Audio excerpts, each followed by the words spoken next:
Hey everyone, welcome to another episode of Mixed Bag, coming to you live once again from the J Cave. I am joined and always will be joined by my good man Bill Murphy.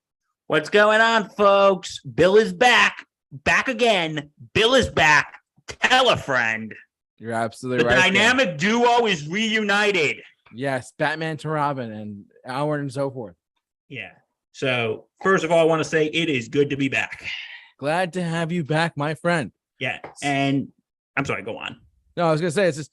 I mean, last week, the week before last week was I was out, and then you were out the following week, and now we're finally back, which is great. Yeah. We haven't done a show together since August 10th. That was the last time we did a show together. And it's August 31st, Bill. You know what that means? Tomorrow is September 1st. Tomorrow is September 1st. Back to school, kids. Oh no, here we go. Yeah. So yeah, I can't believe I can't believe how summer's over already. I felt like just yesterday it was like June. I can't believe it either, but it's been a crazy awesome summer for me personally, for the J-Man, doing Mixed Bag, doing our other show, career retrospectives on our channel as well. Check us out on Monday nights as well. But yeah, so tonight, Bill. Before we begin, I want to do something really important here. What do you got? Before we begin, I want to just give a huge shout out to Justin and Allie. Yes, bravo. They have just been such a tremendous help to us over the last 2 weeks. They really have been. They've just been such a big help. 2 weeks ago they were covering for you, and last week they were covering for me. Yes, big shout out to our dear friends Justin and Allie. You guys, thank you guys so much. You really helped us hold down the fort. Yes, you really helped us hold down the fort while we were both unable to do this. So both of you helped Super Review Show keep going. And you know what? It's good to know that in a case that neither myself or you can't be here, or a case that weirdly we can't be here, we have two people we can count on to help out. So absolutely. Thank you, Justin. Thank you, Allie. We both from JT and from the J-Man and myself, we really appreciate it. Thank you. Seriously, I'm 110% there, but we want to thank the two of them for filling it for me and you on the different occasions here. They've been on the channel. They've been such a big help to us. Absolutely. And so tonight's topic on the Super Show, I will tell everyone if that's okay, Bill. Go right ahead. Tonight's topic, everyone, we're going to be starting a new thing for the next probably tonight's night one of probably the next 3 or 4 weeks, truthfully, until we get to our 100th Mixed Bag episode coming up in a couple weeks. Should we tell them? Should you tell them or should I tell them? Oh, we're going to tell them what? You go first.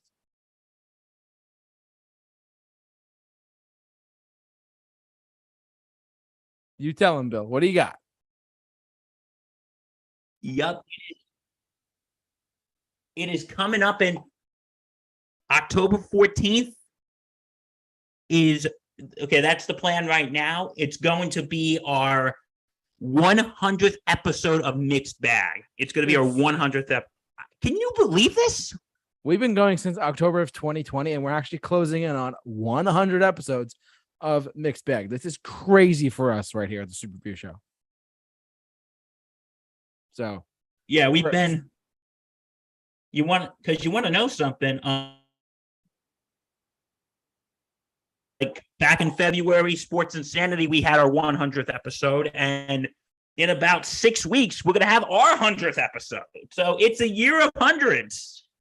A big year for us indeed. So we are thrilled to be doing this, and we're thrilled to have all you guys here helping us out as well. Bill, it's a big deal for us here, and Bill's just as excited as I am. Yeah, and just quick fact, I hate to go back to last week. Did you know that even back combining Sports Insanity and this, like even going back to college days, last week, that was the first time I ever missed a show, whether it be Sports Insanity podcast or Mixed Bag. That was the first time I ever missed a show.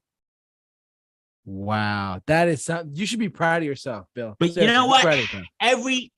Every streak had to end at some point. Exactly.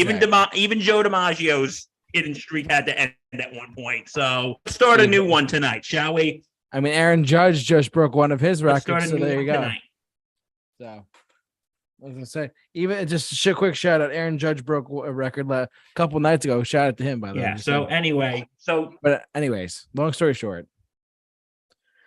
But tonight's topic, we're gonna be doing. No, he didn't break a record yet. He's on the. What's that, Bill? Sorry, my internet's a little spotty right now, so I didn't mean to cut you off there. You're good. What do you want to say about Aaron Judge? I just wanted to say he didn't break any record yet, but he's on the cusp of possibly breaking Roger Maris's record for Yankees all-time home run. It's crazy. Yeah, I'm actually going next Saturday. If that happens when I'm there, I am going to lose my shit in a good way. In the best way possible. In the best way possible. And if I get the ball, I'm going to just quietly take the ball, walk out of the stadium, non-suspiciously, and just get onto the train, non-suspiciously, and then come home, non-suspiciously, and then sell that fucker. There you go. You heard it here first. Okay. All right. But enough on Aaron Judge, enough on sports. If somebody's watching, all right, let's get to it. Let's get back on topic. I'm sorry, buddy. You are good, my friend. So tonight's topic is Music Through the Decades, Part 1. We are starting a 5-week thing called Music Through the Decades, and we're going to be talking about tonight a decade that had a lot of interesting stuff going on, truthfully, in its time period throughout, not just like the musical revolution of this decade, but just in general. We're going to be talking about the 60s tonight, ladies and gentlemen. We are going to be talking tonight about probably one of the most powerful decades in popular music history, whether it be from the Motown years to the Beatles to the Rolling Stones to all of the British invasion to the Beach Boys. We're going to break down a lot. We're just going to have a casual conversation tonight of our favorite artists, what our favorite overall like artists we love from this time period, whether it be from the Motown stuff or the Beach Boys or British invasion, the Beatles, whatever. We're going to be talking about it all tonight. We're going to be doing the first decade. It is the decade that changed everything. It really is. And you want to, and you know what? And JT, I think like at the end of the show, we should get the chat board involved in this. Tell us your favorite 60s artist. What do you think? Yes. Yeah, absolutely. So if you are watching us live on YouTube as we do this, as you know, we do upload this to podcast form as well the following day. But if you are listening to us and watching us live right now on YouTube, please jump in the chat board, share your favorite artists from the 1960s, specifically the 60s. That's the only decade we're talking about tonight. Could be the Beatles, could be the Rolling Stones, could be the Beach Boys, whatever. Jump in the chat board. But tonight, Bill, which artist should we talk about first? You know what? That's a good question. Should we go to Motown or should we go to the British invasion? What do you think? Why don't we save the British invasion for towards the end? Because I feel like or do you want to start with that? It's up to you. Here's the thing. It's like, because, we got to talk about a lot of this psychedelic stuff near the end, though, too. Of course. We should have better planned this. We got this, but I believe in us. I'm 100%. Okay. You want to start, say, around... You want to start with Motown? Let's start with the Motown groups. So for those of you who don't know what we're talking about, when we say the word Motown music, we are specifically talking about Motown, the record label from Detroit, Michigan. This company has, I full disclosure, I have seen some of these artists live recently in the past couple of years, live in concert, because I do love their music quite a bit. I have seen the Temptations and I've seen the Four Tops. These are some Motown records. Was just to give everyone a brief little backstory. I'm going to let Bill chime in a second. But Motown was a company, a record company that was mainly like, I think it was all black artists, if I'm not mistaken. It was only black artists who did doo-wop, who did like soul music and did other types of, music that was like very famous, became very famous pretty quick. Like a couple of the names are, well, God, like Marvin Gaye. A couple of the names are, the Supremes, the Impressions, the Temptations, the Four Tops. There are so many artists in this stream, from this record label. It's insane how their music is really truly timeless from this time period, and they are some of the best records out there. Truthfully, it's insane how just incredible they are. I'm a huge fan of a lot of this stuff, truthfully. I love it. I mean, there's some artists, like, it's funny.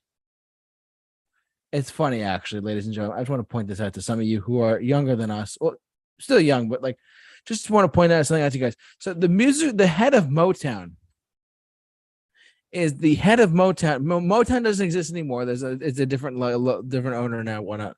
But Berry Gordy was he was a musician from the get-go, and he was a very, very famous person in the grand scheme of like the music industry. This guy was incredible.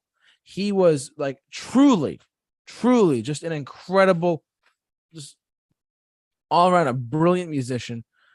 It's funny, where most record companies had a businessman or a corporate head at the helm of their company.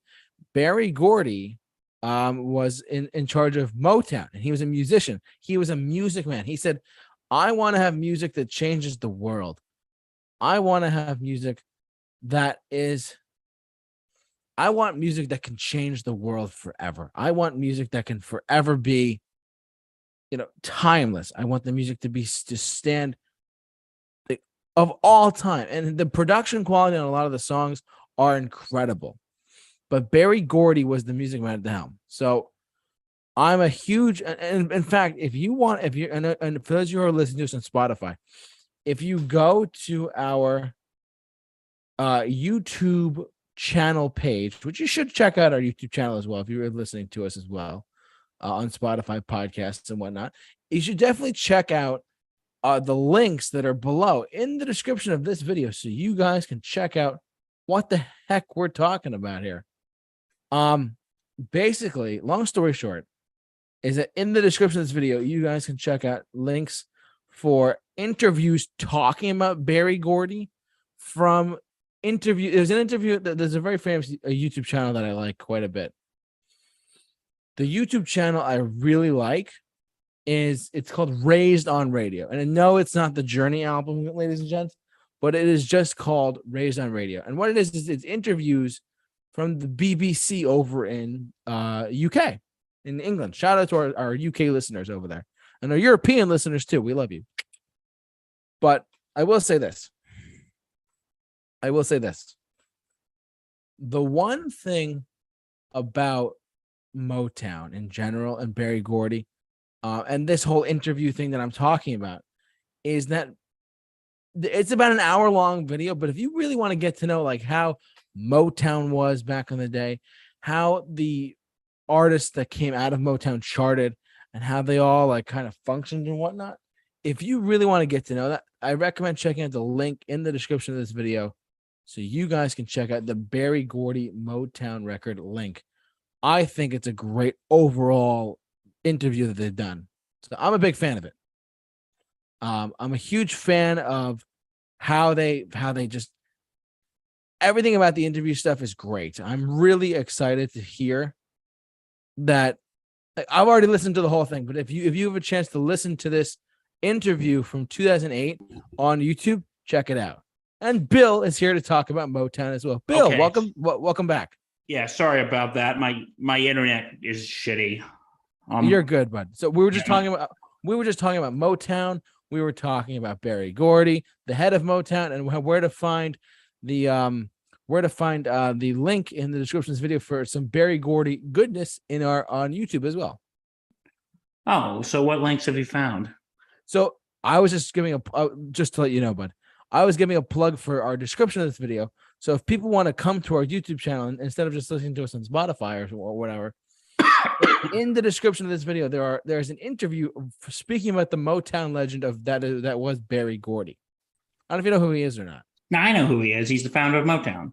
There we go. We just said it. Perfect. He's the founder of Motown.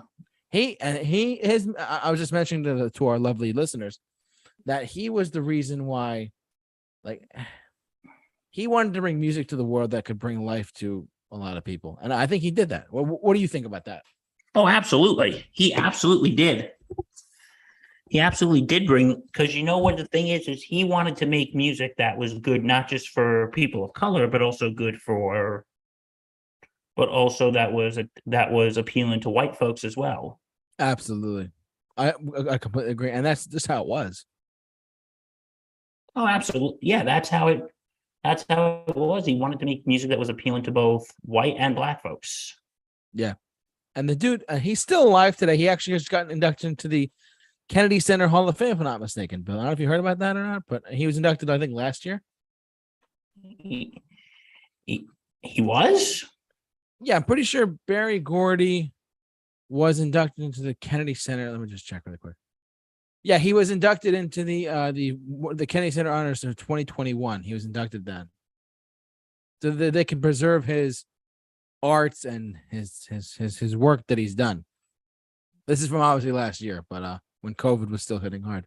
But he was one of the because he's got a mask on. So. Yeah, for those you're listening to, you won't be able to see that. But yeah, go ahead. What were you gonna say? Yeah, but no, Berry Gordy just really revolutionized music. He really did. I completely agree. Did you talk about any of the groups yet, or no? No, I wanted to start off by saying what Motown was, and then we'll get into some of the groups. I mentioned that I saw a few of them though. Yeah, so yeah, because I'm thinking, okay, is he? Oh my God, is he getting to the groups without me? Is he still? Is he? Hopefully, maybe he's still in the audience. Don't worry. For those you don't know, Bill was. I'm just kidding. I'm not going to tell you. Anyways. No, I had to. Yeah, my internet sucks, so I had to move. So that's why we have this lovely change of scenery. There we go. But which group do you want to start with? I think you know. Well, what are you thinking? What are you thinking? Temptations? Yes, the Temptations. I just saw them too. We just saw them. We were there. And guess what? Guess what that means? No way. 1, 2. We haven't done this in a while. We swiped right. Woohoo! It only took like 4 weeks. Just saying. Oh my God. We swiped right. It's been a long time, my friend. It's been a long time since we swiped right. And we have. It's been a little while. You go first. Temptations. Yeah, because I was there. They were the opening act for the Beach Boys. Another 60s group. Yep. Which I'm sure we'll talk about. Yeah, I'm sure we will. But yeah, it was just the original memory of it is 80 years old now, and he's still kicking. God bless him. Yes. The lead singer, for those of you who don't know, the lead singer is 80 years. He's 80 years old, and he's still alive and kicking on stage. It's crazy. He's still kicking, and God bless him. Yeah, and he's like the only founding member left. He's the only original member left. Yeah. But hey, but it was just so cool seeing them in. It was still so cool to see them in person because these guys are, their group is old. They're legendary. Absolutely, 100%. And because you were there with your lovely girlfriend, Miss Molly, and I was in the back with some friends of mine, and I was dancing like an awkward white dude. I'm sure doing anything too proud to brag. I could have sworn I saw you jumping up and down. Hey, that's actually my favorite Temptation song. So, It's a great song. Hey, too bad to back. It's so good. Ah. darling, please don't leave me, girl. Don't you go. And to hear them actually like to hear to see it's one thing to hear the record from like My Girl, Ain't Too Proud to Bag. What's another one I can't think of off the top of my Get head? ready. Get Ready. It's one thing to hear these songs live back and when they first came out, and it's nothing to hear them on Spotify and stuff, but to actually go see like a group like this live, it was incredible.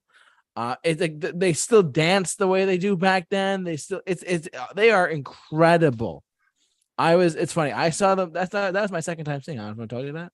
Yeah, the first time you saw them in I saw them at a venue that is on Long Island called the Westbury Theater. It's a very small theater.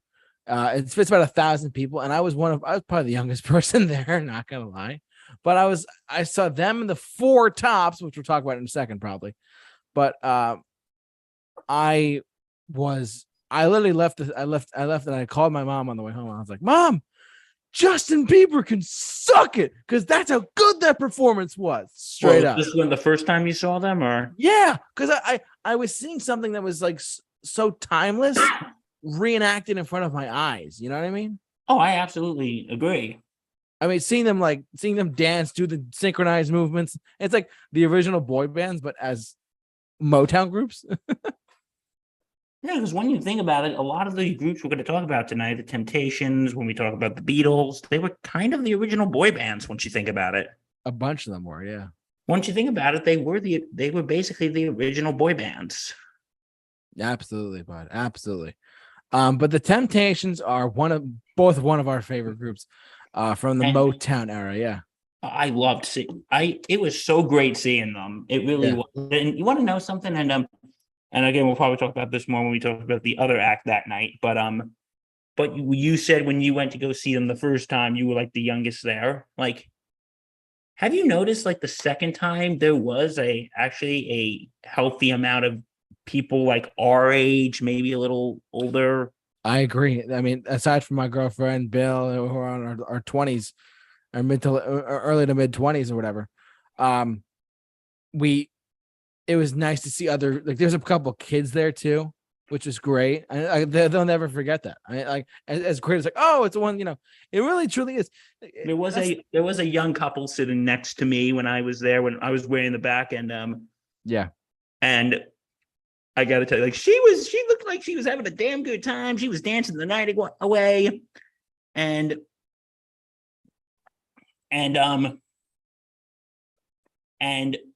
her boyfriend was just sitting there with the classic, I don't want to be here look, I'm just here because my girlfriend dragged me here look.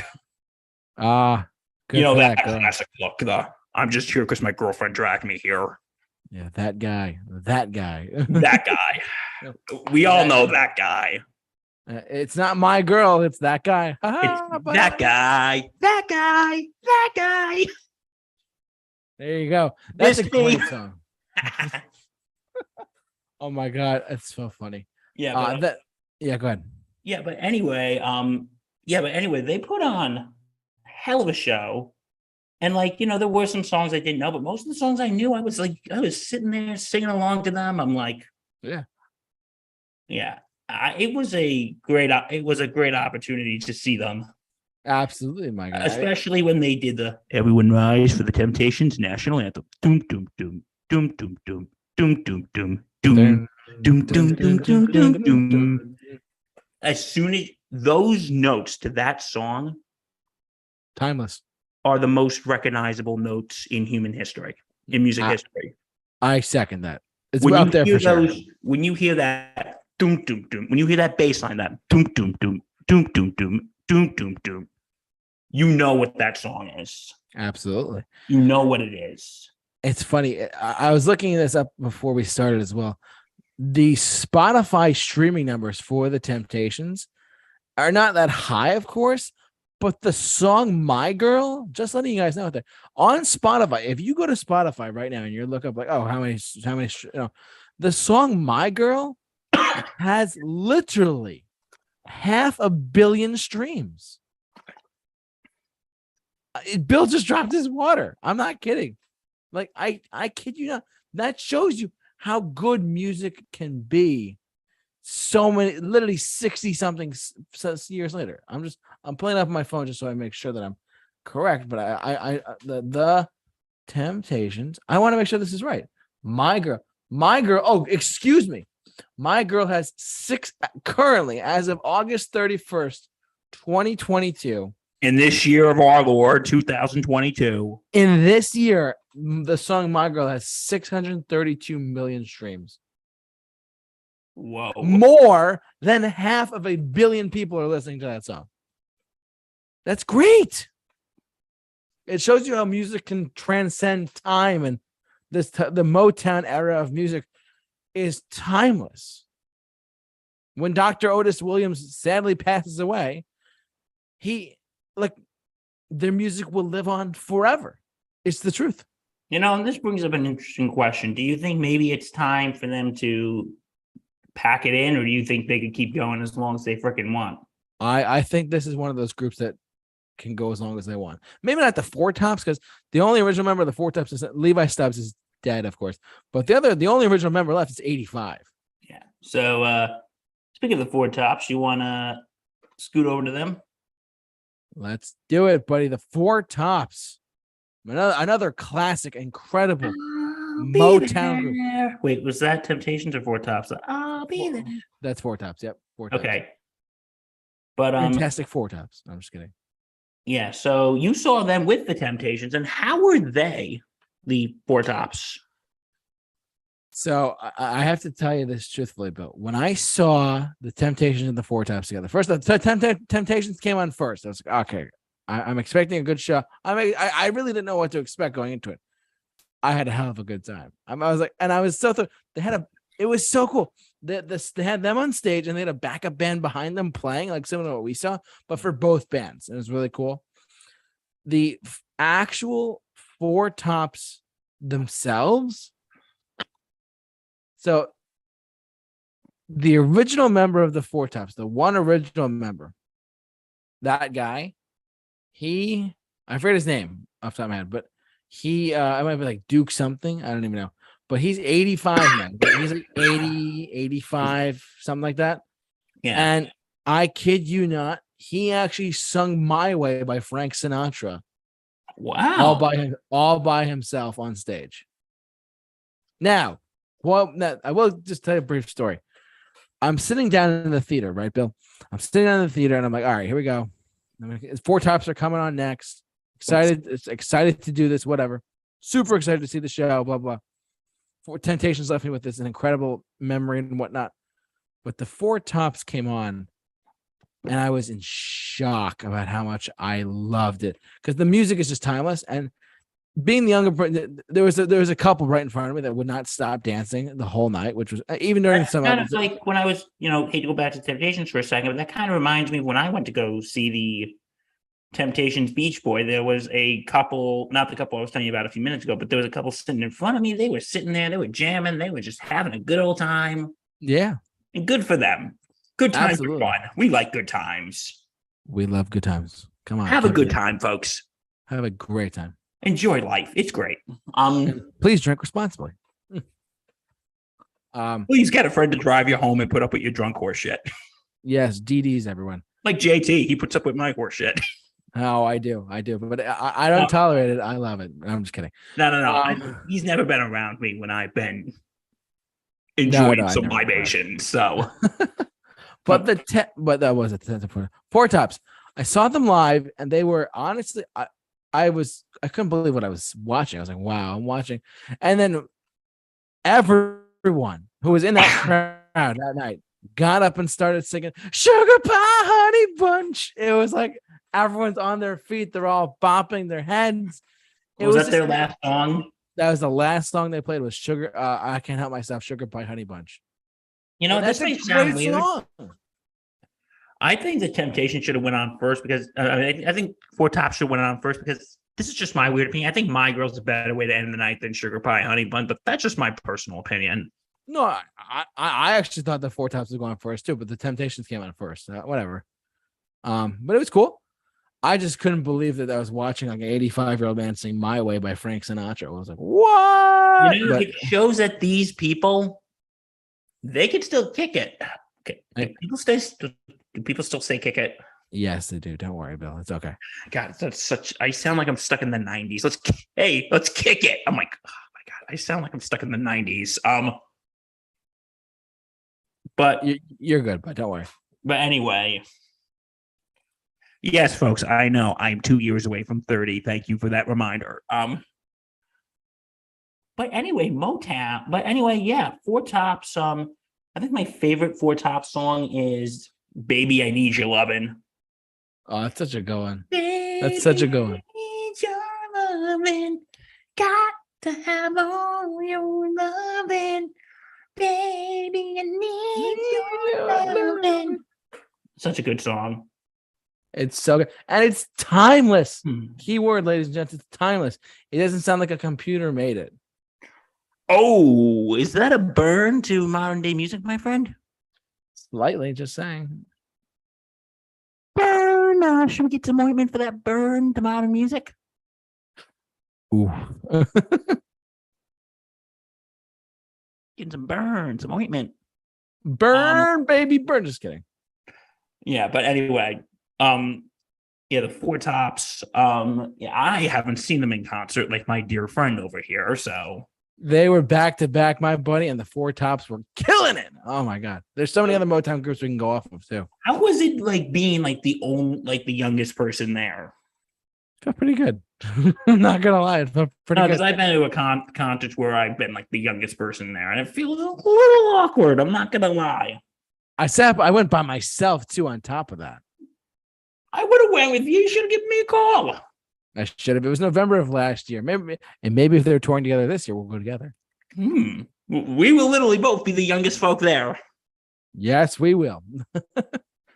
But anyways, but the Four Tops, one of the Motown's best ever, truthfully, one of their truly best groups that they've ever produced as a record company. So that being said, there's one other. Well, there's a few others, but there's one artist. Someone I want to talk about, actually. You go first, Bill. And I want to dedicate this to one of our very dear friends, Dr. Matt Hemsley. Dr. Matt Hemsley. He's not just Matt Hemsley. He's Dr. Matt Hemsley. Dr. Hemsley, this one's for you, my friend. Sam Cooke. Great pick. He was a Motown guy. He was a 60s guy. Yep. Nice. Do tell. Okay, so Sam Cooke, who is known for his great hits, such as one of my favorite song by him, "Twistin' the Night Away." Oh, so good. So twisting the night away. Yeah, twisting, yeah, twisting the night away. Here's a man in evening clothes. How he got here, I don't know. Yeah. I would like to know how he got here. Exactly. And she's dancing with the chicken slacks. What is the chicken? Okay, what are chicken slacks? Can somebody look that up for me? We'll look it up when we're done. But yeah. Yeah, if anyone in the chat room, especially, guess who I'm pointing to? Dr. Matt Hemsley. Dr. Matt Hemsley, look this up for me. What are chicken slacks? Hey, get back to me.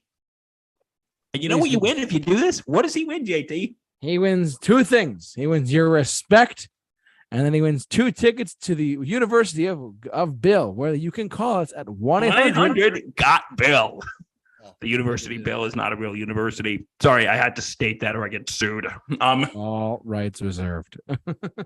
But yeah, Twisting the Night Away, Bring It On Home to Me. Yep. Bring it on home. It's Another Saturday Night. Yep. A Change Is Gonna Come. Oh, that's a really good song. It really is. There's so many good ones. It really is a good song. And you know what, like the sad thing is Sam Cooke left this earth way too soon. He He was only 33 when he passed away. I completely agree. Yeah, he was just someone who was taken from us way too soon. That's horrible. But his song, and another song, that What a Wonderful World, not the Louis Armstrong song. You know that song, don't know much about history, don't know much biology. That song. Yep. But Sam Cooke, just a absolute legend. Like I said, gone way too soon. Really enjoy his music. Yeah. Yeah. Well, what do you think? I think he's timeless. One of Motown's best ever. One of their goats. One of the greatest of all time. You know what? In a way, this might sound like a weird opinion, but I think Sam Cooke's kind of underrated. I could see that. I mean, maybe not completely, but I would say so. You know, just compared to like the Temptations and the Four Tops and the Supremes and the Impressions. How could we forget them? The Who? The Who? No, they were the British Invasion. I'm just kidding. No, the Impression. I don't know who. But you know, compared to a lot of those other Motown groups, Sam Cooke, I would say he's kind of underrated. I mean, yeah, I mean, Sam Cooke is definitely one of those. His music is timeless, and if you put it on now, it's like, oh wow. But yeah, so yeah, I think he's kind of underrated compared to a lot of the other big Motown artists of the time. I think he's just underrated, but I think it may have to do with the fact that he died young and didn't have enough time to build his legacy more. Does that make sense? That makes total sense. I gotcha. Don't know much about history. So yeah, Sam Cooke. All right, buddy, on to you. I'm sure you have someone else. I have a couple more Motown groups, and then we'll go to other stuff too. But the Supremes. Yeah. Okay. You know what? I need to address something first. You go first. What's up? I know a lot of people are saying, why aren't you doing the 50s first? Okay, here's a crash course. Rock and roll starts. Elvis Presley, King of Rock and Roll, Carl Perkins, Bill Haley, Rock Around the Clock. There's your crash course. 1950s. We're done. Next. Yeah, 1950s Cliff Notes version right there. A lot of people were probably wondering, why didn't you start with the 1950s? So I thought we just address that now. And people forget to Elvis Presley made a huge comeback in 1968. So we know, we saw the movie. Yes, we did. And of course, we saw it together. You, me, and Dr. Justin Favaro. Shout out to you. But the Supremes, the original girl group that forever stole our hearts, for lack of a better word. Like, they were phenomenal when they were together. Diana Ross and just Baby Love and You Can't Hurry Love. Like, they had like tons of hit songs. Like, you go through their catalog of the songs. Stop in the Name of Love before you break my heart. Come on. How much better can you get than that? Literally one of the best female groups of all time. No doubt. I agree. I'm not even debating you on that. They started the girl groups. I mean, like the Destiny's Child and Mariah Carey and all these other 90s and 2000s artists look up to people like Diana Ross. If it wasn't for them, we wouldn't have Destiny's Child. We wouldn't have Beyonce. We wouldn't have Beyonce. We wouldn't have like Rihanna or anyone else like that, because those artists look up to the previous artists, the previous generation of people, like even like Whitney Houston. Even Whitney Houston look up to them. Come on. So they are the reason why these, not just girl groups, but Black girl groups, once you think about it. Yeah, I mean, they were call them exactly what they were. They were a female group that were Black. And at the time too, like you got this too. This is the 1960s. I mean, there was still a lot of stuff going on. We're not going to get into it, but like there was a lot of stuff going on in the world still. No, because segregation was still a thing at this point. Yeah, and the fact that you had like the Supremes came out, and you're like, a Black girl group can actually sing. Like people were questioning that. Come on, This gives more to the genius of Berry Gordy, because Yes. when he wanted to make this music, appeasable to both black and white audiences. And he did that 100%. And because there was a part, I don't know if you ever watched the Temptations miniseries from like the 90s. I haven't, no. Because he wanted to do like a very middle of the road album, and one of them asked him, well, why are we doing this? We're already a big success, Mr. Gordy. Going, you're the most successful black group there is. He goes, well, what's more than we could be? The most successful group ever.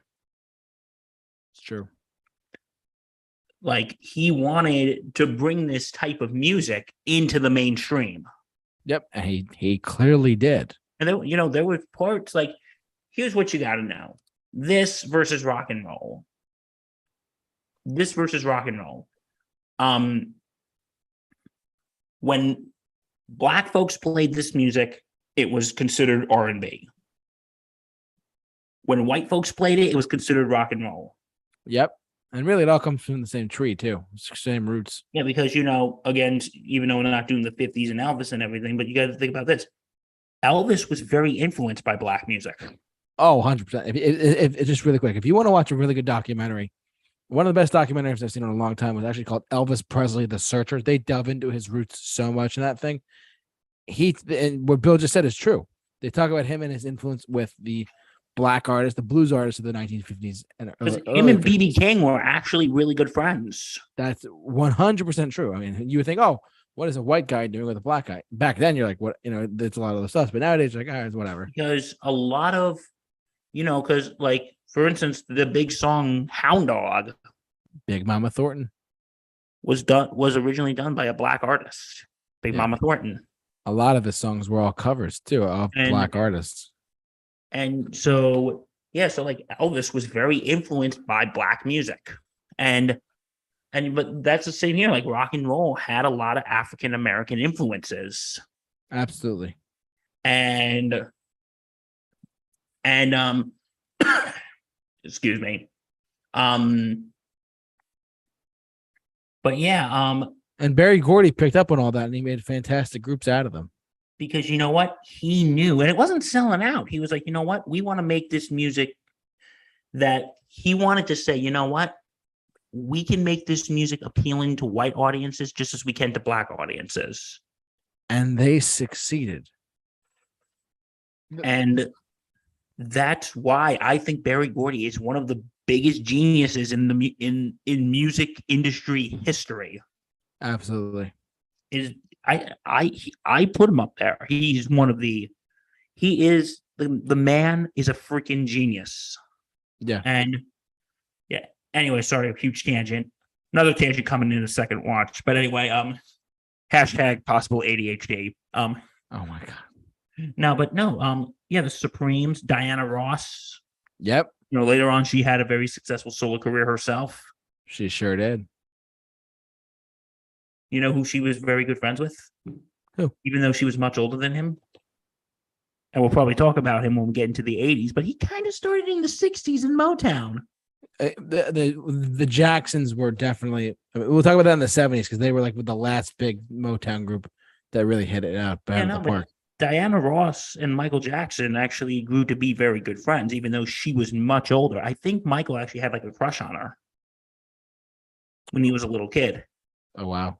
And they became such good friends. Here's an interesting fact. When he died, he actually named him secondary.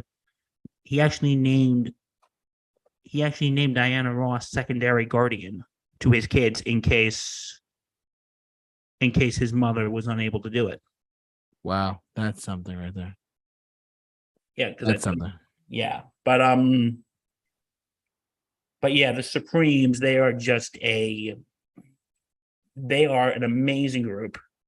One of the best of all time.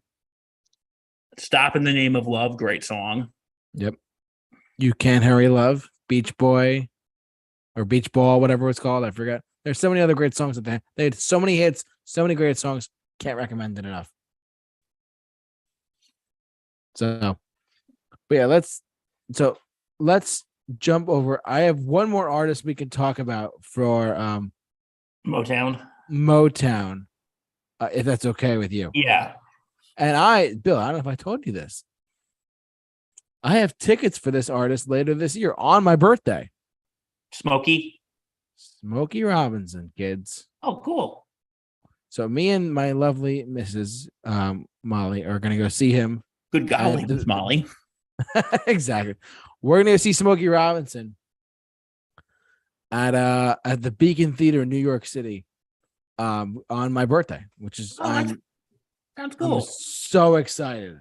He's been on just on a whim. He's like, "Oh yeah, I'm coming to the Beacon Theater in October." All right, I'm there. There we go. It's my birthday gift for my parents. Thank you, Mom and Dad. I appreciate you a lot. Don't worry. But Smokey Robinson, the dude is incredible.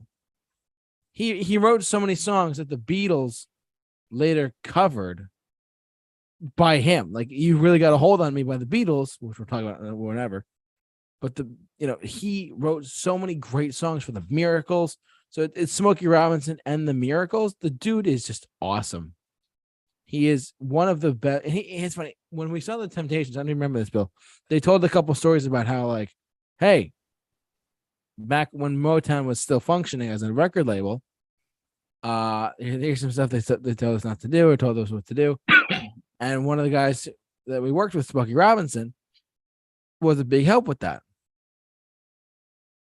Smokey Robinson and the Miracles in general, like, they're just incredible. I mean, some of the best, like, pop or R&B you could ever hear, truthfully. Lack of a better word. Yeah. My favorite song by him is a song called Who's Loving You? Wow. Okay. Have you ever heard that one? I have not. I actually have to get on that. It was famously covered again by the Jackson 5. Okay, we'll talk about them in the 70s, like you said. That's gonna be next week. We'll dive into all that stuff when we get there. Yeah, no, but they did cover that song. Yeah. And no, I really do like that song now. It's called Who's Loving You? I sit around with my head hanging out, and I wonder who's loving you. That song. Yep. I remember now. Yep. Yeah, but no, the guy is a living, breathing legend. Absolutely. Breathing legend. He's always doing stuff too. He always does interviews and stuff for, like, CNN. He does stuff for, like, other stuff too. He actually does a lot of interviews with like, when CNN did this documentary series called, like, the 60s, the 70s, the 80s, they did up until, like, the 2000s. But Smokey Robinson was one of the interviewees that they did for the 70s, and they were talking about Marvin Gaye and stuff. But when we get to the 70s, we're going to talk a lot about Marvin Gaye then too. But Smokey Robinson is a miracle, for lack of a better word, with every pun intended there. He is an incredible, incredible artist. He has written so many timeless songs. He wrote My Girl. You know that, right? Yes, he did. He was the one who wrote My Girl. So,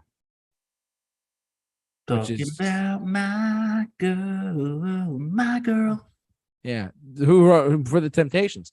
He wrote that for them, and he killed it. He was incredible. I when I go see him live later in October, I'm, like, super excited to see him. When he comes to the Beacon Theater, I'm very curious to see him live. I've heard his voice is still the same. I've heard that, so we'll have to wait and see for that. But Smokey Robinson, incredible Motown artist, one of the best of all time, one of the best who's ever done it, in my opinion. Oh, I agree. So, okay, you be ready to leave Motown? Let's leave Motown. Do you want to go to the British invasion? You know what? I'm debating something. Maybe you can help me out here, because there is some things I'm thinking about right now. What do you got? Okay. Should we go, like, folk music? Because that was big in the 60s. Should we go to maybe We can before we get to British invasion? We can go to the folk boom for a little bit. I can go off on that if you want. Yeah, let's talk a little folk music. And who should we start with? Bob Dylan. I know you're not. You're gonna think I'm crazy. I actually saw him. I know you told me, and you said he wasn't.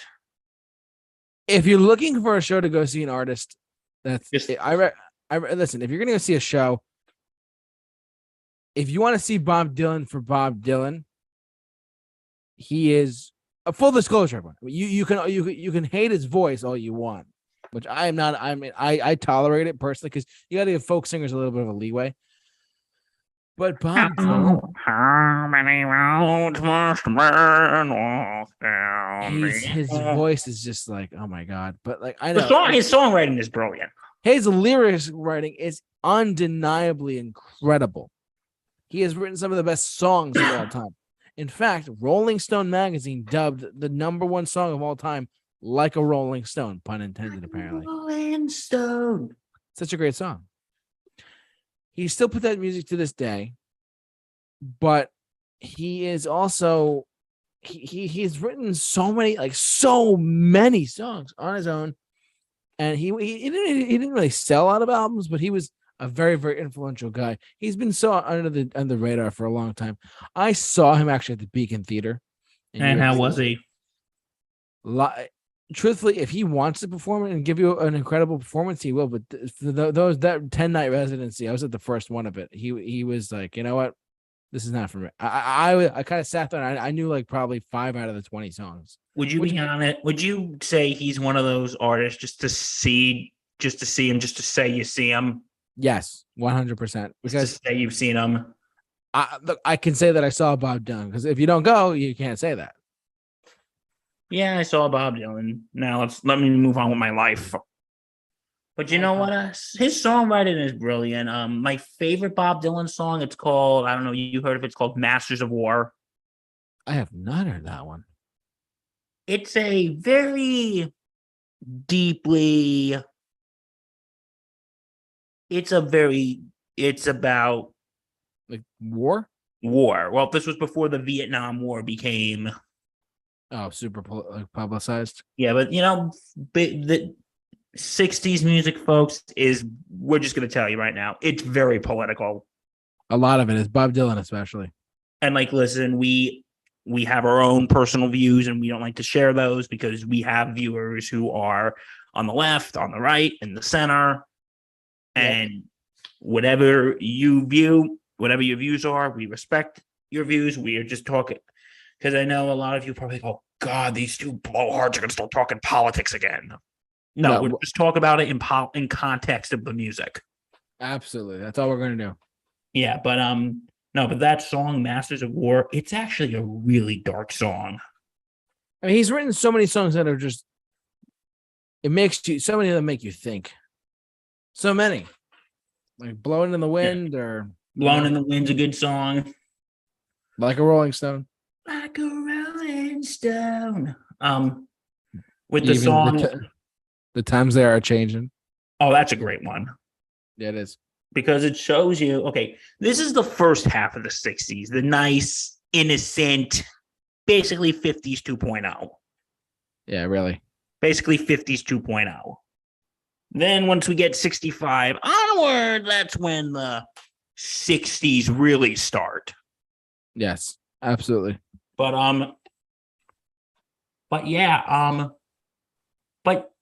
and like with Masters of War, I actually got a funny story. One time, me and my good friend Dan Zuckerman, shout out to Zuck. Shout out to Zuck. We went to this local cafe where they had live music, and there was, get this, a French folk band that was playing 1950s French folk music. Yeah, how was it? It was interesting, and because you know what, we're now gonna sing the song. We're gonna do a popular song for you guys in French. We're going to do the Bob Dylan song, Masters of War, in French. Wow, that's crazy. It was, I got to admit, it was really, really interesting. I'm sure it was. It was, you know, at first when I said, oh, what type of band is it? 1950s French folk music. Okay, the name of the band was actually Bad Reputation. They're like, no, we're not a Joan Jett cover band. But I'm like, they're like, okay, I'm like, okay, so let's give it a shot. And they said, okay, this is a Bob Dylan song called Masters of War, but it's going to be in French. Yeah. And after he does it, goes, you guys just got Frenched. And I know, I got to admit, translating that song and singing it in a whole nother language is actually very impressive. I agree. That is very impressive. A lot of people forget he wrote All Along the Watchtower. He wrote like Turn for the Birds or something. No, He wrote songs for other artists. No, Mr. he didn't write Tambourine Man. Turn. That was Pete Seeger. That's right. He wrote Mr. Tambourine Man. Hey, Mr. Tambourine Man, play a song for me. I'm not sleepy. In fact, Frankie Valli and the Four Seasons later covered one of his songs too. I forget which one it was, but they covered a Bob Dylan. Like the fact that Bob Dylan inspired a pop group like the Four Seasons. Oh my God, forget it. Crazy. Yeah. And you know what's another big important folk group? Peter, What? Paul, and Mary. True. Yep. We'll talk about them a little bit. Unpopular opinion. I actually like Peter Yarlow's version of Blowin' in the Wind better than Bob Dylan's. Okay. Unpopular. Fair. Opinion.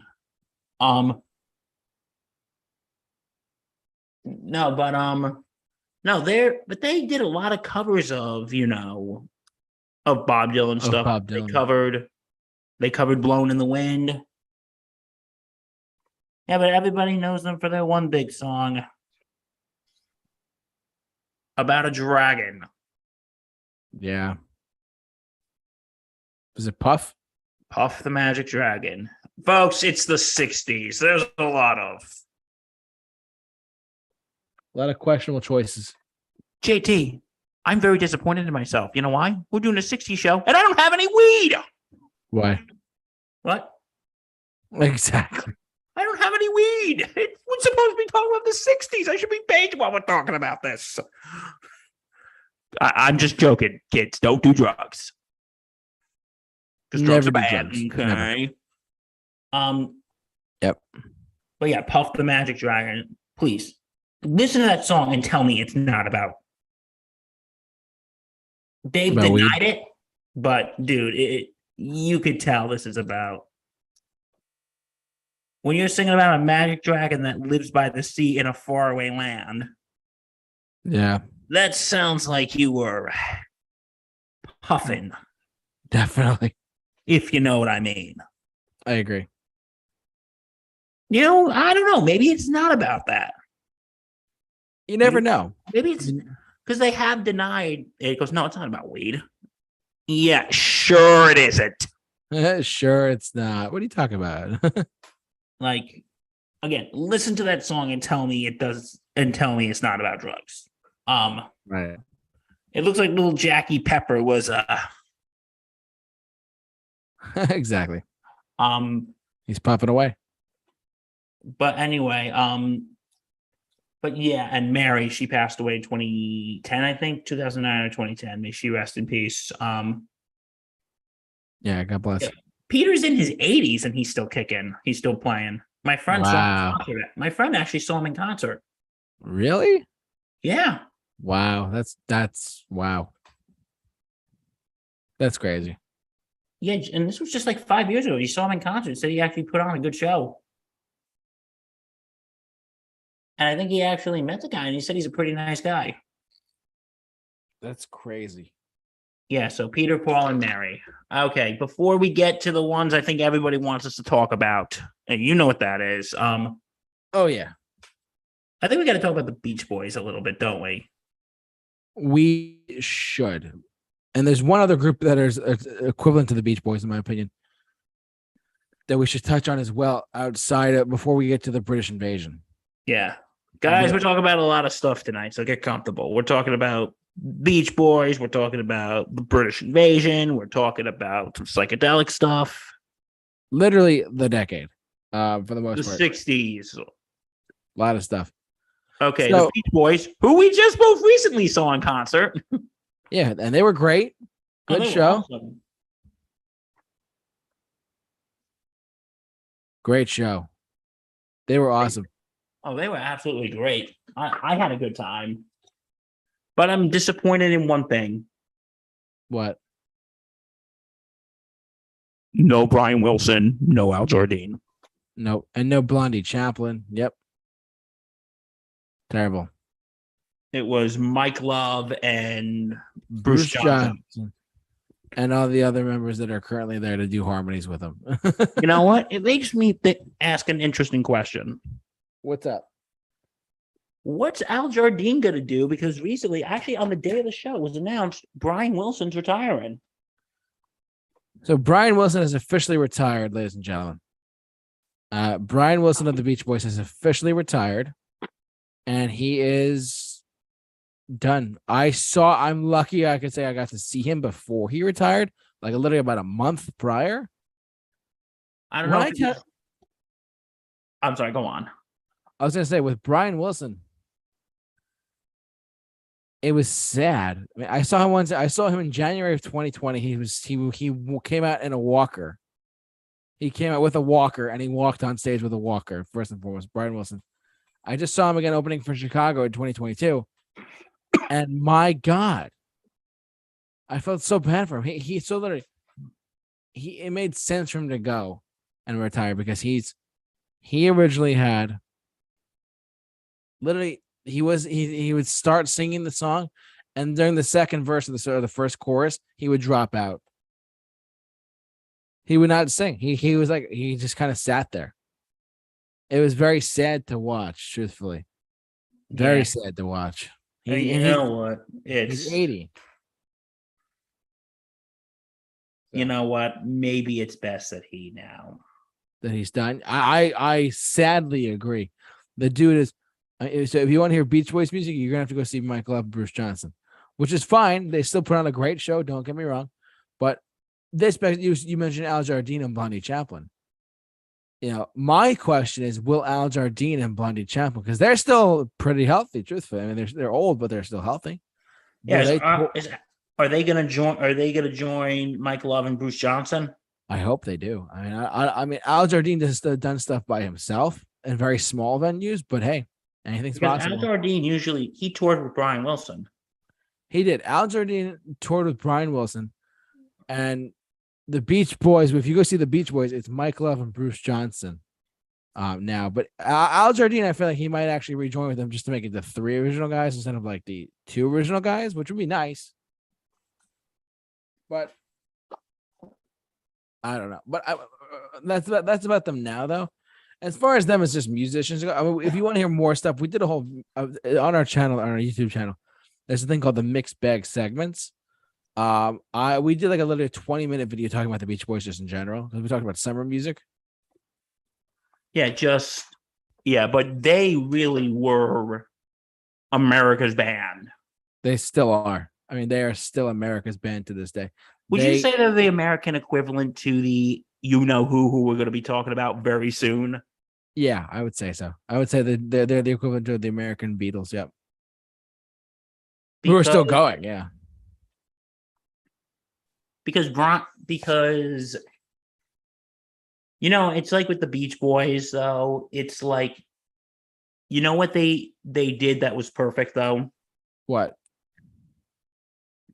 They sung about what they knew: girls, cars, and surfing. And that's all they did. That's all. And then when the like the late 60s comes around, like Good Vibrations hits, Pet Sounds hits. Pet Sounds, like when Pet Sounds hit, like Bruce Johnson told Brian Wilson, "Don't with the formula." That was actually Mike Love. Okay, Mike Love told him. Yep. Because they didn't. The album didn't really do well financially. No, I know their original pressings are sort of scarce.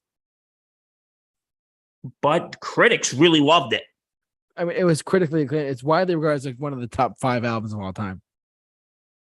Like, wouldn't it be nice? Is like one of my favorite songs.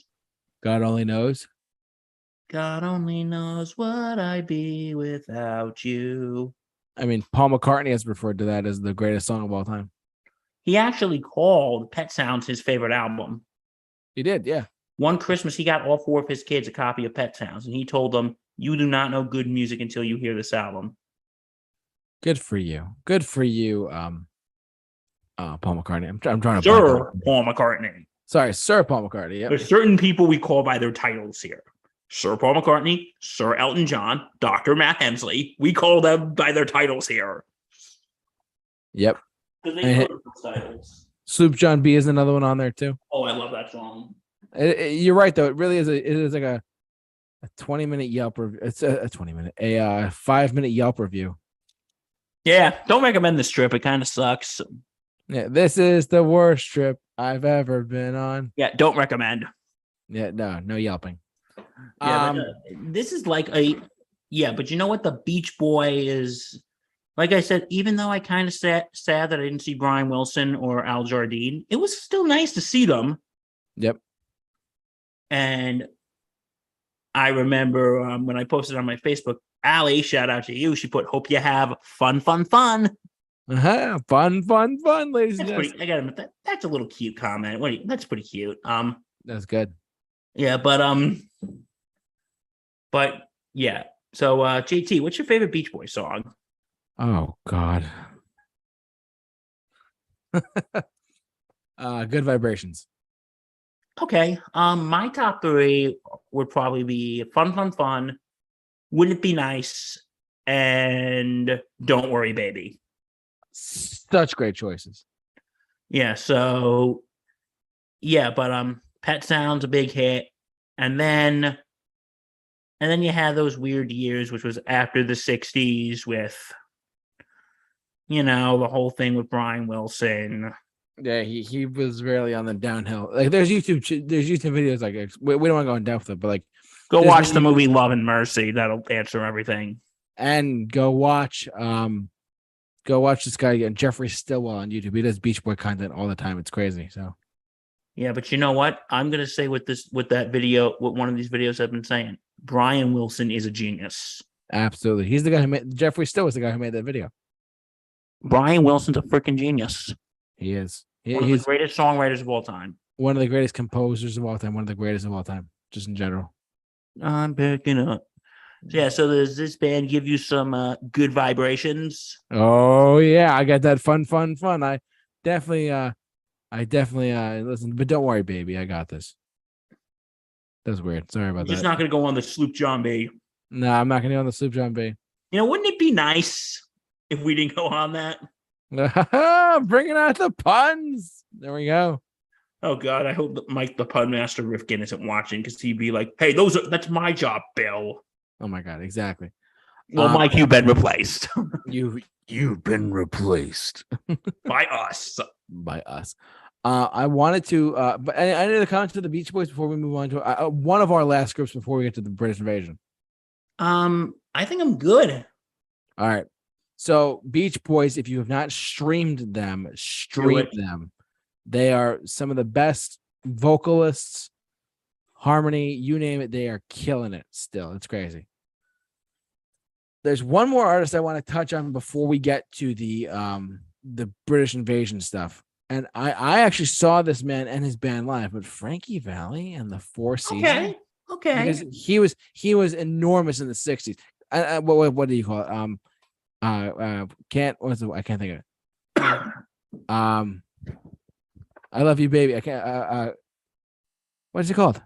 Shit. What is it called, Bill? Can't Take My Eyes Off You. Yes, Can't Take My Eyes Off You. This is why he has me here. He forgets, I remember. There, and also it's getting late. Makes such a great duo. I love. This is one of those other. It's not really a Motown group, but they were just a pop group from the 60s who are kind of under the radar for most of it. But Frankie Valli still tours. He is incredible. He was awesome live. Oh my God, I had so much fun watching Frankie Valli in the Four Seasons live. Bill, have you heard what are some of your favorite Four Seasons songs other than "Can't Take My Eyes Off You"? I like but that was in the 70s, though. Crap. Yeah, that's true. Let's Hang On is another one. Let's hang on to what we've got. Was Ragdoll. Was Sherry. Was Sherry? Oh, Sherry's a good one. Sherry was 62. Was Who Loves You? Who Loves You, Pretty Baby? Was that 60s or 70s? No, 75, but that's okay. We'll let it slide. We'll let that one and Oh What a Night slide. So yeah, because those are like I'm sorry. I'm sorry. It's like with the Four Seasons. It's like I like more 70s Four Seasons than 60s Four Seasons. I'm just a big fan of them. I mean, I think their music is fantastic. You've seen them. I saw them once in 2019 with my mother. Actually, my mom and I went to go see Frankie Valli and the Four Where'd you Seasons. see them? We saw them actually in Connecticut at the Mohegan Sun Arena. Ooh, that's a nice arena. It was a big venue. I was surprised how big it was. How much money did you win or lose before the show? Oh god, we didn't gamble at all, bud. Um, Oh, the night begging, my eyes adore you. Grease, working my way back to you, girl. This is the word, the word. Walk like a man. There's a lot of. They have a Walk like lot a of. man, talk Yep. like a man. Walk like a man from you. It's the whole like. They're just one of the best. Frankie Valli and the Four Seasons. If you've not heard of them, get on Spotify now. It's like they're so good. Oh my god. I'm actually. I mean, they are just. Frankie Valli. They were huge in the '60s, but in the '70s they were even bigger because they had like the disco crave. Mm-hmm. But Frankie Valli and the Four Seasons. If you have not heard of them, get on them now. They are awesome. Frankie Valli can still sing like the way he does back then. It's crazy how his voice has stayed the same. It's insane. So, long story short, Frankie Valli and the Four Seasons, one of the best groups of the 60s in general, up there for sure. Is one of the best of all time as well. Now, ladies and gentlemen, the moment you've all been waiting for probably over an hour now, we're going to be talking about the British invasion. Oh yeah, I tell you something. I think you'll understand. When I say that something. I wanna hold your hand. I wanna hold your hand. I wanna hold your hand. Like, do we need to literally even say anything? No, we'll bring them up basically in context with the Beatles, best band. May I, ladies and gentlemen, the Beatles, the best band that ever was, best band that ever will be. Damn right. And you know what? Because we got other British invasion bands to talk about, but yeah, they really. What can we say about them? What can we say? I mean, there's so much that's been said about them. So much to say. We'll literally be here for a week, at least. Literally. John Paul, George, and Ringo. They changed the world. Beatlemania, the White Album, Abbey Road, Hard Day's Night. So good. It's been a hard day's night, Bill. And we've been working like a dog. It's crazy. And I saw her standing there. Oh my God. Did you see her standing there? I sure did. Well, she looked at me and I couldn't see. It's so good. Need we say more? But the Sgt. Pepper's Lonely Hearts Club Band. All you need is love. What is your favorite Beatles album? That's tough. All right, this might seem like an unusual pick, but to me, it always comes down between Sgt. Pepper or Magical Mystery Tour.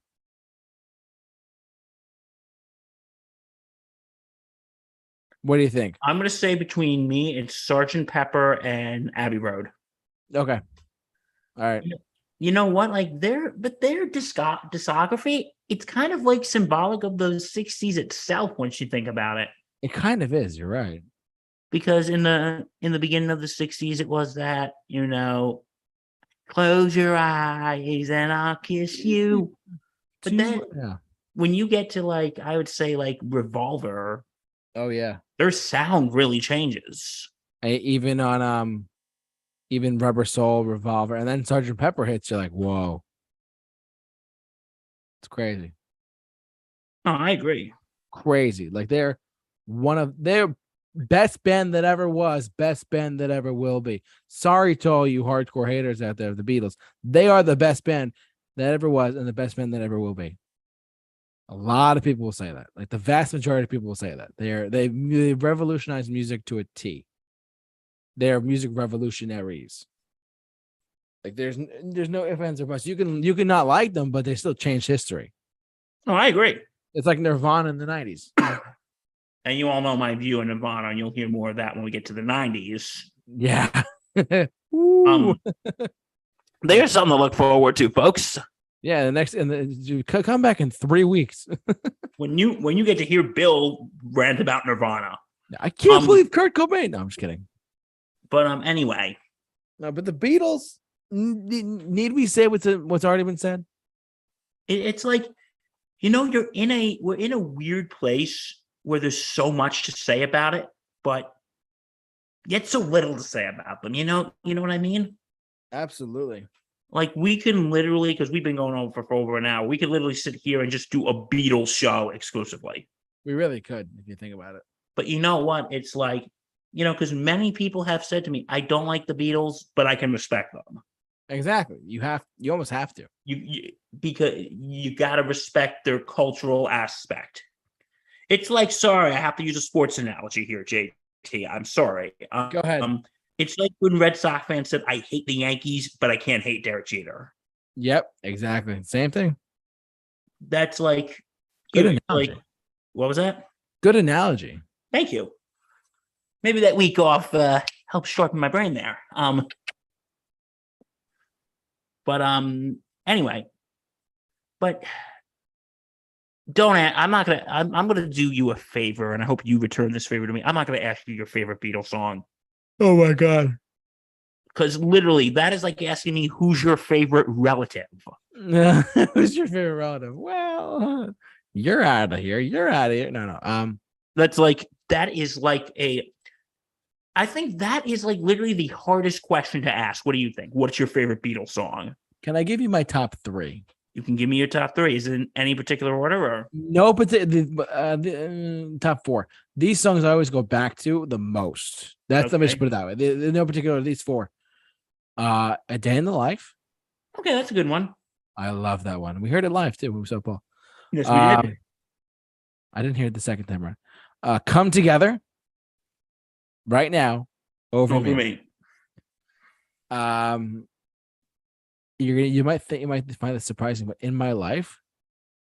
That's a pretty one. That's a good one. I like that one a lot. And then Something in the Way She Moves. Oh, okay. Do I have to try it now too? And if I were to throw a 5th one in there, All You Need Is Love. Truthfully. Oh, okay. Since you did it, guess what? You do your 5. Go ahead. In no particular order, mind you. Okay. It changes from day to day. Daily. In no particular order. Here's a song that I really think is underrated. It's called You're Gonna Lose That Girl. Okay. It's from the Help album. Yep. I like I Saw Her Standing There. I forgot about that one. In My Life, I think, is really good. Mm-hmm. Damn it. I'm going top 6 because I got 3 more. I got to give some love to George. Something. Yep. Something in the way Come Together. And I really love Let It Be. Let It Be is great. Hey Jude? I could take it or leave it. That's fair. I'll give you that. I don't hate Hey Jude. No. It's just, I don't know. I'm not going to lie. I would say Hey Jude is probably one of my least favorite Beatles songs. It's fine. It's fair. It's probably one of my least. I don't despise it. It's not like every time I hear it, I cringe. No. But it's just. Is it played out? Yeah, it's played out. It's like I'll be honest, it's probably one of my least favorite Beatles songs. And like, when I saw Paul McCartney, it was fun when we're doing the na na na na na na na. It was a blast. Oh, that was a blast. Yeah. And you know what Hey Jude is about? John Lennon's son. It's about John Lennon's son, Julian. It was actually about the divorce from his first wife. Yes. And originally the song was going to be Hey Jules, but Paul McCartney didn't like the way it sounded, so he turned it to Hey Jude. Mm-hmm. Yeah, but sorry we're not giving you like a big ass Beatles show here, folks. There's so much to say, but yet so little to say. Yeah, we definitely went more in depth on our Beatles Rolling Stones discussion show. Check that out too. Yeah, so when we talk about the Beatles and the Rolling Stones, if you want more detail, go watch that.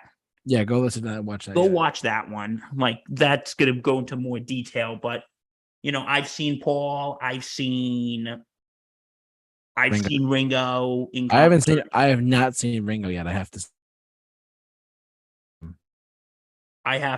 Like, aren't you going to go see him, though?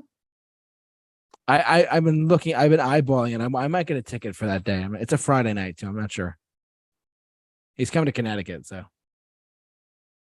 Where we went to go see the Beach Boys, or yeah, same venue. Yeah. Yeah. So, oh yeah, because I saw an advertisement when I went. So anyway. Yeah.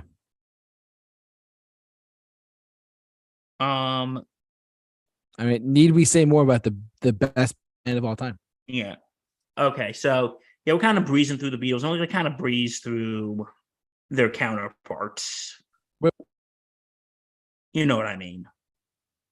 By their counterparts. Through the next like three or four, but yeah. Yeah. Are we talking about the Rolling Stones? Yeah. Because again, if you want to listen to more detail, go listen to our Beatles versus Rolling Stones. Yeah. Our Beatles versus Rolling Stones discussion. We're not like totally just saying, yeah, these guys, they are important. We got so much to say about them, but yet just so little, if that makes sense. Yeah, we're doing the Cliff Notes version of all these groups tonight. Because we do have some other things we want to get to. Yeah. Yeah, but the Rolling Stones, they are sort of like the anti-Beatles once you think about it. I feel like they're the bad boys of rock and roll completely. But you want to know something? They said there was always a rivalry between the Beatles and the Rolling Stones. There really wasn't. Which is not true at all, yeah. Because their first top 10 hit was I Want to Be Your Man, which was written by John Lennon and Paul McCartney. Yeah, and remember Paul McCartney said, all that thing that we hated each other, that was all fake news. Exactly. It was all fake news. Like, I think it was some healthy competition. Right. I mean, it's easier to say that, like the groups hate each other, but really Paul McCartney and Mick Jagger and Keith Richards are friends. Like Paul's friends with Mick and Keith. So, and Paul and Keith talk about music a lot too whenever they hang out. Yeah, they're good friends. Yeah, but the Rolling Stones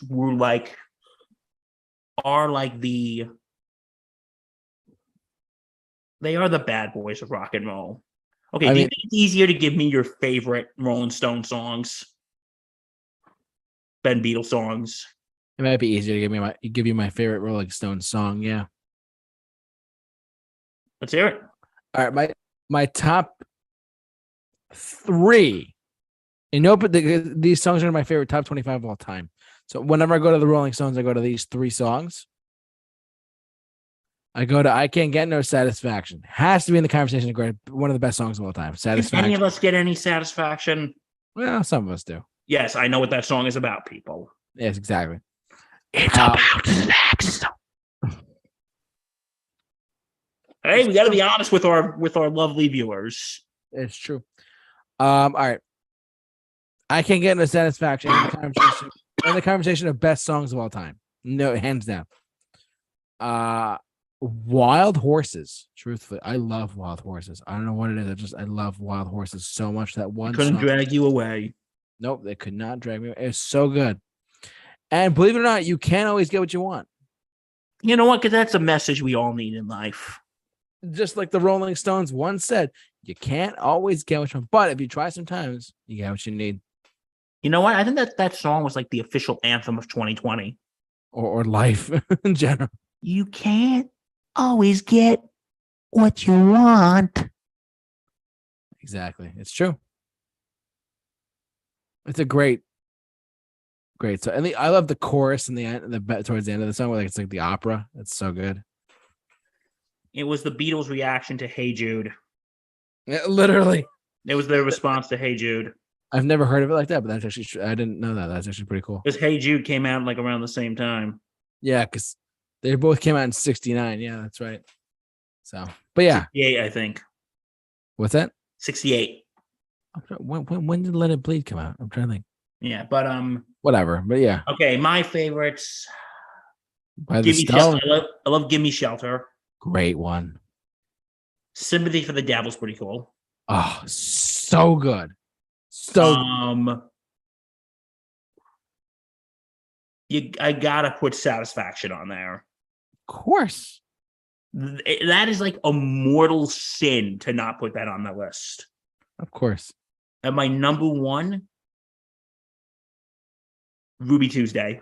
Oh, great one. Ruby Tuesday is just a great song in general. Goodbye, Ruby Tuesday. Who will hang a name on you? But still I'm gonna miss you. Anyway, Yeah. Look for our cover album coming this fall. It would be a lovely gift for your friends this holiday season. No, that is like the worst gift ever. Don't give it to them. We're gonna do the Rolling Stones cover band too. Yeah, we're starting a Rolling Stones cover band. We're gonna call it "You Can't Always Get What You Want," but if you try sometimes, I'm just kidding. No, we're not gonna do that. That could be fun. It would be fun. You know who we should get involved in this? Dr. Matt Hemsley. Dr. Matt Hemsley. You know why? Because he always needs to be involved in our weird schemes. Exactly. Because he's our friend. Exactly. But the Rolling Stones, one of the best bands of all time. Talk about longevity. Talk about And this brings up a question that I want to ask you. What's up? And you know what? And this was a question that I discussed with our good friend Allie about the Beach Boys. And this could probably carry over to the Rolling Stones. Do you think maybe the Stones just didn't know when to quit? I'm not saying no. Like, I think like with the Beatles, when they ended it, they just said, thank you, hope we pass the audition. Right. I think the Rolling, you talk about longevity. I think the Rolling Stones are definitely up there as like one of the all-time greats because they've lasted so long. You know what I mean? Yeah. If that makes sense. Like they're in that conversation with some of the best artists of all time, best musicians, best this or that. Oh, 100% agree. I'm not going to debate you on that. It's true because they've been doing it since 1962. This is their 60th year doing this. So yeah, so 60 years as a band. But you know what? Because that could make a stronger argument versus the Beatles than say the Beatles versus the Beach Boys. Yeah, because the Stones have mainly stayed together. Like maybe they had a few people leave here and there, but the Stones have had a couple members leave on their own terms, but that's another conversation for another time. But like with the Beach Boys, you had the whole things that were going on with Brian Wilson and all, and Mike Love, and they had their issues. Like the Stones, like I think you can make the argument that I don't think you can say they didn't know when to quit because they're still selling out stadiums and arenas. Everywhere they go. They're still selling out arenas, so they're more popular than ever. So they're not. Yeah, but you know what? It's like, what's better? Like, keep on going or just take what success you got and know when to hold up, know when to fold up. Exactly. So, yeah, that's why I always say with the Beatles versus Stones with what did it better. Mm-hmm. I want to... But anyway, yeah, the Stones... Yeah, there's another British invasion band we got to talk about. And we saw them in concert together. Who are they, Bill? Gee, who are they? Who are they, Bill? I don't know who you're talking about. Well, they weren't in my generation, were they? They definitely were not in my generation. I guess we won't get fooled again. You know, We won't get. Oh, no, but that was 70s, right? it's 71. It's all right. Or I Can See for Miles. And don't cry. Don't raise your eye. We can join together. Yeah, we saw these guys in concert. The Who. They were awesome. Oh, they were absolutely amazing. I'm kind of sad they didn't do My Generation. Yeah, I was surprised at that. I felt like they did more of their 70s stuff and their 60s stuff. I would think so. They played a lot of Tom. Well, Tommy was 1969. You know, since I was a young boy, I played that silver ball. From Wow. Soho down to Brighton. I must have played them all. Yeah, this is our relationship here, folks. We quote song lyrics to each other. It's really crazy, but yes. That deaf, dumb, and blind kid Sure plays. sure plays a mean pinball. Ba-dum, bum, bum, ba-dum. He's Who? a statue. Yeah, but anyway, they would destroy their guitars and stuff, remember? Oh yeah, a long time ago, Pete Townsend would smash his instruments like crazy. You want to talk about longevity too? I mean, even though what's his face, Keith Moon and John Entwistle are no longer in the band because they're dead. God rest their souls. Yes, Roger and Pete still do an amazing job. Incredible, Oh, amazing. an amazing journey. Ha ha. Nope. That's not until the 80s. You're right. Sorry. We'll talk about that in the 80s, we promise. Yeah, we'll talk about something like that. But anyway, yeah, the Who. All right, what's your favorite Who song? Oh God, I don't even know. You want me to go first? Make your life easier. You go first. I gotta think about this. My Generation. Okay. Actually, I'm gonna go 5. You better, you better, you bet. Okay. Like I said, My Generation, Baba O'Reilly, and Won't Get Fooled Again. I know that was 70s, but It's all right. It's part of them. I'm gonna say My Generation in no particular order. My Generation, Bob O'Reilly, Won't Get Fooled Again, Behind Blue Eyes, and one more. Pinball Wizard. You want to know something? Roger Daltrey at 78 still sounds amazing. He really does. He really does, Bill. He really does sound amazing. Like to this day, he can still hit that note during Won't Get Fooled Again, which is crazy. He was amazing. That whole show was amazing. Yeah, they were, and that they just knocked out of the park completely. They were so good. You know, there's 2 other. Do you have anything more to say on the Who? But the Who also. I was gonna say the Who are just they are just. I would say they are some of the best. Some of the best, one of the best bands of all time.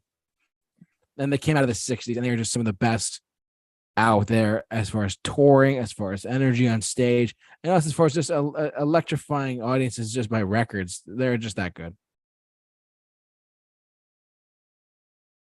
So, Okay. I got another one. what do you got? You know, there's 2 other British invasion bands we got to talk about. Okay, The Kinks, because I know you said you wanted to talk about them. I did. They are. We'll talk about them really quick. What's your next one? Okay, this one I think is very underrated. Okay. Herman's Hermits. Okay. We'll get to them in a sec. Okay, well, what are we talking about now? The Kinks or Herman's Hermits? Kinks first, Herman Hermits, and then I have one more before we close up for the night. Yeah, well, there's some other things I'll breeze through when we get there. Yeah, definitely. But Okay. But the Kinks, you want to talk about early heavy metal. You want to talk about power chords. The Kinks are the way to go. You really got me all day and all the night. It was some of the most aggressive guitar playing out there. Truthfully, I love they apparently are reforming too. I found out.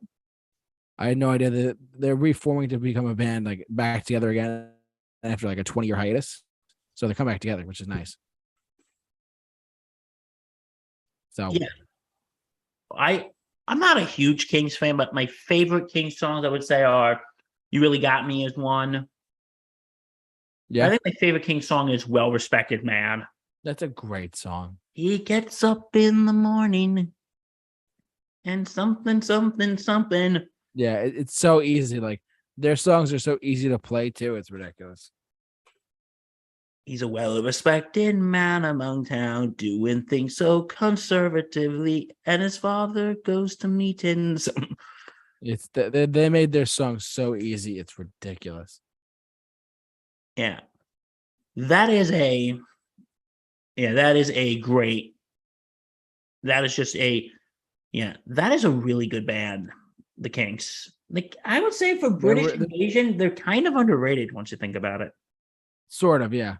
Because compared to the Beatles and the Stones and the Who. Yeah, exactly. Yeah, so I agree. Yeah, so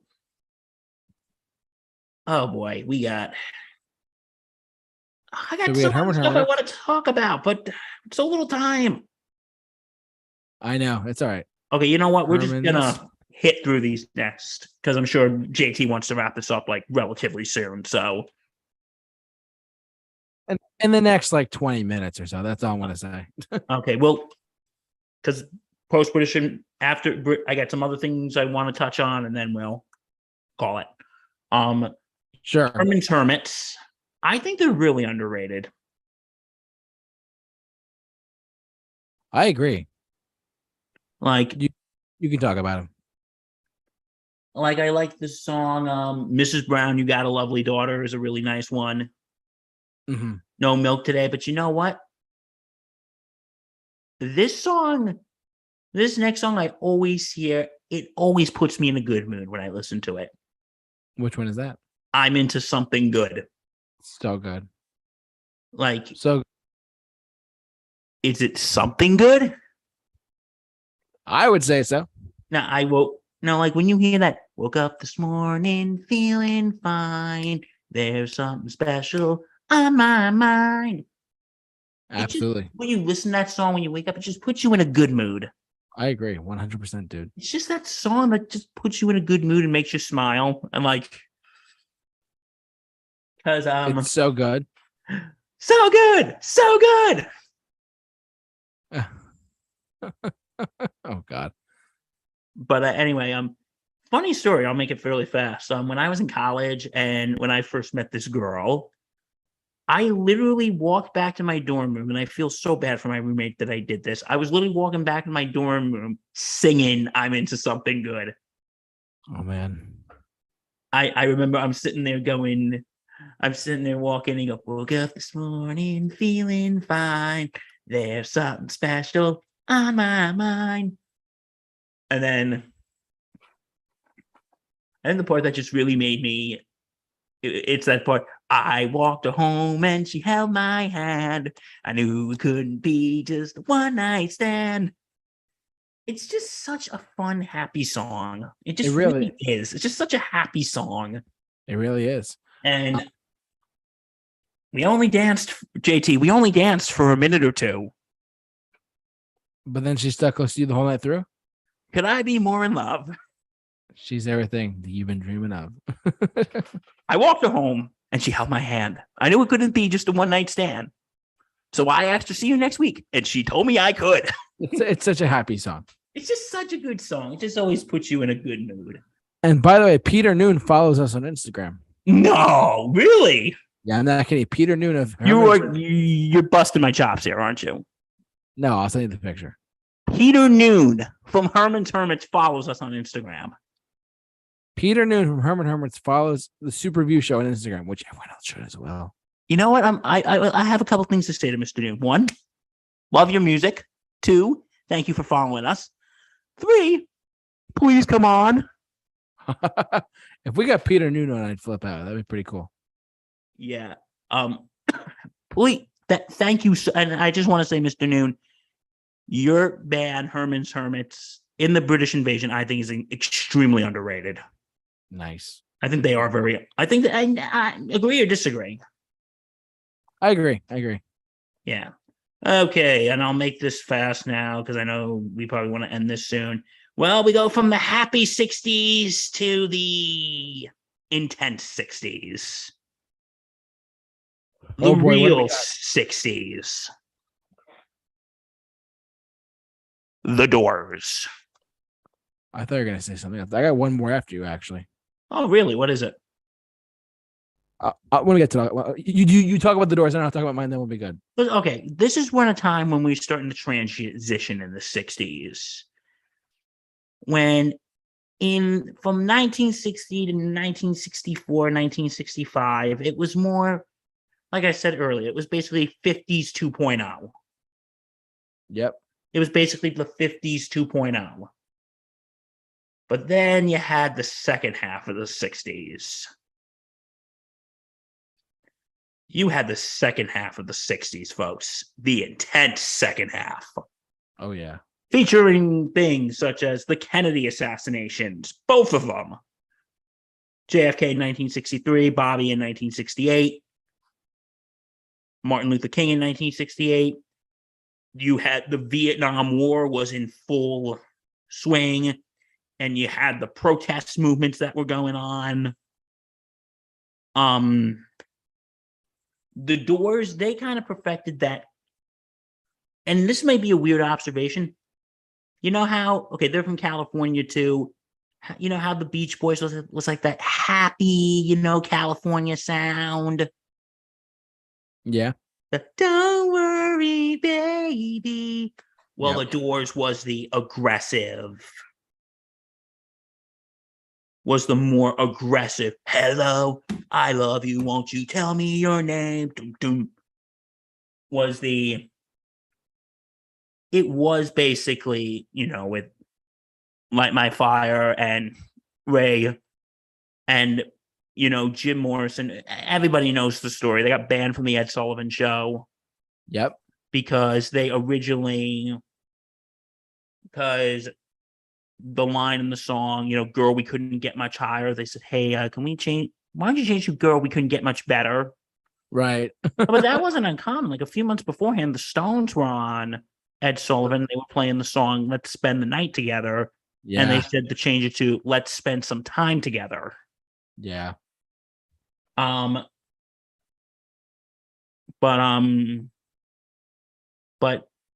at first they were like, yeah, whatever. And then they actually did go through the line. Girl, we couldn't get much higher. And then when they stepped off, producer said, yeah, you'll never play here again. Goes, well, we already played here. From what I heard, I'll be honest with you, Jim Morrison sounded like a total douche. Yeah. I don't know if you agree or disagree with me, but he sounded like a total douche. I tend to agree. Oh, you know who he used to date? Who? He actually at one point dated Linda McCartney. For real? Yeah, before she dated Paul, she actually dated Jim Morrison very briefly. I had no idea. Well, let's just say she made the right decision. What has this been? Random Facts with Bill. Random Facts with Bill. Ow. If you guess that song, JT, what do they win? They win your respect. And isn't that the greatest prize of all? My respect. The best gift ever. So anyway, girl, we couldn't get much. So anyway, The Doors. I feel like this was more the aggressive of the 1960s. And then you had other artists like Jimi Hendrix, which I think were really that intense. Yeah. Sort of that more psychedelic acid rock. The people in the 60s went from to acid. Yeah, it was crazy time. Kids, don't do drugs. Don't ever do them, kids. Don't do pot unless it's for medicinal purposes only. Yes, this has been a PSA from Bill. Yeah, but no, it went from Yeah, but that was like the 60s itself. Like I said, first half of the 60s was 50s 2.0, and then it just went to Crazy stuff. And remember, JT, from Woodstock, don't take the brown acid. Exactly. You've heard that before. Don't take there's brown acid going around. Don't take it. I have. Yeah, but what, you took the brown acid? Dude, what? You took the what? You took the brown acid? Oh my God. Yeah, but you know what? Jim Morrison and Jimi Hendrix, they were part of the infamous you know what club. The 27 Club? Yeah, they both died at 27.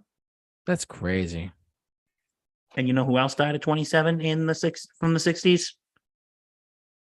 Janis Joplin. Yep. It's true.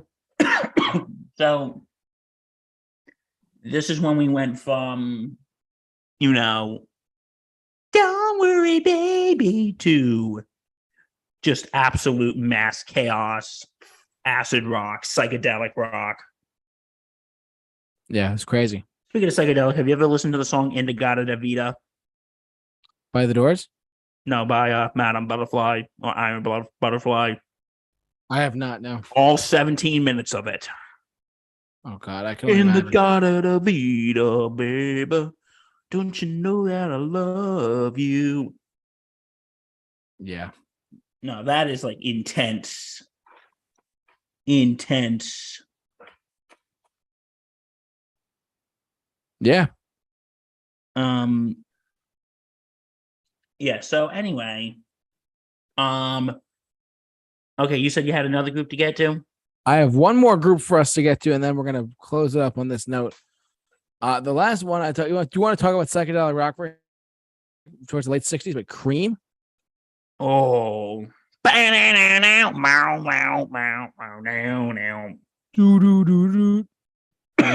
You want to talk about psychedelic rock? Eric Clapton, Ginger Baker, and Jack Bruce. Aren't you going to see Eric Clapton? I'm seeing Eric Clapton later this year, ladies and gentlemen, on September 18th. I'm excited. I love Cream. I'm a big Clapton guy as well. This band, Eric Clapton in general, I just love his guitar playing so much. The dude is a legend. I mean, he's been in the news lately for other things, but he's definitely a legend in my books. So, but Cream is one of those bands that just is incredible. It really is. If you haven't heard White Room by Cream, get on it. If you've not heard Sunshine of Your Love by Cream, get on it. If you've not heard I Feel Free by Cream, get on it. Get on it. Done. Sorry. That's the 90s. Wrong one. But Cream, guys, Cream is one of the best bands of the 60s. They were the three of these guys together. They were one of the first super groups of rock and roll. If you really think about it, Bill, I don't know if you knew that, but they're one of the first ever bands of like of certain members coming together to form one big band. They were one of the first super groups. So I actually have all of their albums on vinyl, and I listened to them and I'm like, damn, these guys can play. Oh, they really can. That's crazy. I love Cream. And then Eric Clapton is a solo artist too. He's done a lot of great stuff too, and I'm a big fan of his work as well. So yeah, but Cream, greatest guitarist of all time, one of them for sure. He played the solo on While My Guitar Gently Weeps. Yes, he did, because he was good buddies with George Harrison. Yes, he was, and they share the same wife. So they do share the same wife. But long story short, guys, Cream is a great band. If you've not heard them or listened to them, check them out on Spotify. Tap on any one of their songs. I Feel Free, Sunshine of Your Love, White Room, even you can echo Crossroads. Such great guitar playing by Clapton. They were one of the first super groups bands out there. Can't recommend them enough. So, Bill, yes. My friend, we talked about a lot tonight. Yeah, but hey, really good to show that we're back. Yes. Talk about being back on the same page, ladies and gentlemen, being back here once again on the Super Review Show. I'm so glad we started doing this one tonight because Next week it's going to be the 70s, and we're really excited to do that one. Oh too. no, does that mean we got to talk about disco? We might have to talk about some disco, not all of it, but some of it. The big ones. I think I'm coming down with something. I won't be here for the next week. No. But next week, this week was the 60s. Next week is the 70s. Tune in next week for our part 2 discussion of music through the decades, part 2. Of our discussion about musical stuff through the decades. And then the following week, we're going to do the 80s. That's going to be fun too. And that one I'm looking forward to the most. I'm looking forward to the 80s as well. We're going to have a lot of stuff to talk about. And if you like what you've seen here and heard here, subscribe to our YouTube channel. Subscribe to us on podcast form. We do this all the time. And I want to thank you all for watching and listening. However you enjoyed us tonight, you guys are outstanding individuals. We love you all so much. I want to thank my good man, Bill Murphy, for doing this with me tonight. Bill is the man, seriously. Always a pleasure, my friend. Always a pleasure. And don't forget to check out the Sports Insanity podcast on the Sports Insanity Network. And dude, guess it's coming next week. Football. Don't forget to check out Thursday Night Gridiron, which is usually Thursdays at 7, but we might be starting earlier next week. I don't know. I gotta listen to the powers that be. I gotta listen to the powers that be, see what, because we might start earlier. And also don't forget to check out our Sunday Sideline Report, which is on Sundays at 10. Both of them are here on YouTube. I'll let you know the official start, folks, for Thursday Night Gridiron. Just, again, I gotta talk to the powers that be. No worries at all, bud. No worries at all. And I keep saying this. They do such a great job over there. Seriously, listen to them. Yeah. So busy season starts next week for me, folks. Woo, but don't worry. I will still be here for you on Wednesday nights. I promise. Yeah. And you can follow us simply on Instagram, Twitter, and like us on Facebook as simply at the Super Review Show. Our YouTube logo is our regular logo. Check us out there. And thank you so much for watching and listening. So for all of us here at the Super Review Show, we will see you guys next week for part 2, the 70s. So stay safe and take care.